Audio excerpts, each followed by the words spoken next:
রক্ত দিয়ে লেখা 5ই আগস্ট। আজকের এই দিনেই ফ্যাসিস্ট হাসিনা এই দেশ থেকে পালিয়েছেন। আমরা স্মরণ করছি তাদেরকে যারা এই জাতির মুক্তির জন্য শহীদ হয়েছে। আজকে আমরা তাদের জন্য দোয়া করছি, এছাড়া আর কিছুই নেই। আল্লাহ পাক রব্বুল আলামিন যেন তাদেরকে জান্নাতের উচ্চ মাকাম দান করেন। প্রিয় ভাই, আমরা 1971 দেখিনি, কিন্তু আমরা দেখেছি 2024 জুলাই আন্দোলন।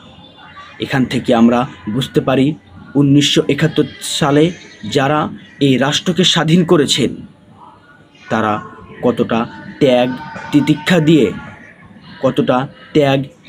করে এই রাষ্ট্রকে স্বাধীন করেছেন, কতটুকু তারা রক্ত ঝরিয়ে এই মানচিত্রটাকে তারা অর্জিত করেছেন। প্রিয় ভাই, আমাদের শরীরে একটি ফোঁটা রক্ত থাকা পর্যন্ত আমরা আমাদের এই স্বদেশ, প্রিয় দেশ, সোনার দেশ আমরা কখনো কোনো স্বৈরাচারের হাতে যেতে দেব না ইনশাল্লাহ। আমাদেরকে আরও সোচ্চার হতে হবে।